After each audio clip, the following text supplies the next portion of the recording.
तो दोस्तों, स्वागत है आपका बी रियल मोटिवेशन में। और आज एक कहानी मैं आपके लिए लेके आया हूँ जिसमें कि हम ये सीखेंगे कि ज़िंदगी का सार क्या है। चांग त्सू चीन में हुआ एक फ़कीर। सदा लोगों ने उसे हंसते देखा था, कभी उसको उदास नहीं देखा। एक दिन वो उदास बैठा था और लोग आए उसके पास और बोले कि आपको तो हमने कभी उदास नहीं देखा, आज क्या बात है जो आप उदास हैं। चांग त्सू ने बोला कि मैं एक उलझन में पड़ गया हूँ और समझ नहीं पा रहा हूँ कि इसका कभी हल मिलेगा कि भी नहीं मिलेगा। लोगों ने पूछा, ऐसा क्या हो गया? हम तो आपसे उल्टा अपने सवालों का हल पूछते हैं, आज आपको अपने ही सवाल का हल नहीं मिल रहा, ऐसा क्या हुआ? चांग त्सू ने बोला कि बता तो मैं दूंगा, लेकिन हल तुम भी ना कर पाओगे। रात मैंने सपने में देखा कि एक बगीचे में मैं तितली हो गया हूँ और फूल फूल उड़ता फिर रहा हूँ। तो लोगों ने बोला कि इसमें क्या बात है, सपने में तो कोई भी कुछ भी हो सकता है। तो चांग त्सू ने बोला कि नहीं, बस बात इतनी सी नहीं है। बात ये है कि अगर मैं सपने में तितली हो गया था तो ऐसा तो नहीं कि अब वो तितली सो गई है और मैं चांग त्सू हो गया हूँ। समझना इस बात को। उन्होंने ये बोला चांग त्सू ने कि चांग त्सू, मैंने सपने में देखा कि मैं तितली हो गया हूँ और फूलों फूलों उड़ रहा हूँ, और जब मेरी आँख खुली तो तितली गायब थी और मैं था। कहीं ऐसा तो नहीं कि वो तितली सो गई हो। अब ये कौन तय करेगा कि मैं चांग त्सू हूँ या वो तितली जो बगीचों बगीचों फूलों फूलों उड़ रही थी?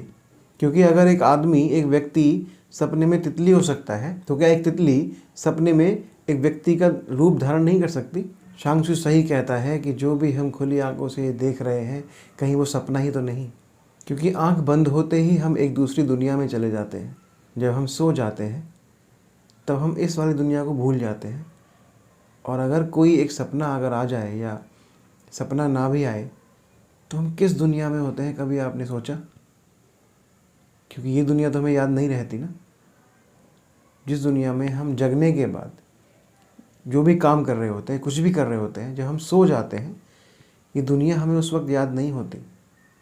हम किसी और ही दुनिया में होते हैं, हम किसी और ही लूप में होते हैं, और आँख खुलते ही हम एक दूसरी अलग दुनिया में आ जाते हैं। अब कौन सी दुनिया सच है, कौन सी दुनिया सपना है, ये कौन तय करेगा? आपने भी ज़िंदगी जी ली है, किसी ने 15 वर्ष, किसी ने 25 वर्ष, किसी ने 40 वर्ष, किसी ने 50 वर्ष। अगर आज लौट कर पीछे की तरफ देखें, उन 50 वर्षों में जो भी कुछ हुआ वो सच में हुआ या एक सपने में हुआ? पीछे मुड़कर देखने में क्या कोई फ़र्क मालूम पड़ेगा? जो सम्मान मिला, जो अपमान मिला, वो सपने में था या सच में था? मरते क्षण आदमी को क्या फ़र्क पड़ता है? जो ज़िंदगी उसने जी थी, जो ज़िंदगी उसने जी थी, वो एक कहानी थी या एक सच में एक ज़िंदगी कटी? इस ज़मीन पर न जाने कितने ही लोग रह चुके हैं हमसे पहले। हम जहाँ बैठे हैं उस कण कण पे ना मालूम कितने लोगों की राख है। ये पूरी ज़मीन एक बड़ा शमशान है जिस पे ना मालूम कितने अरबों अरब लोग रहे हैं और मिट गए हैं।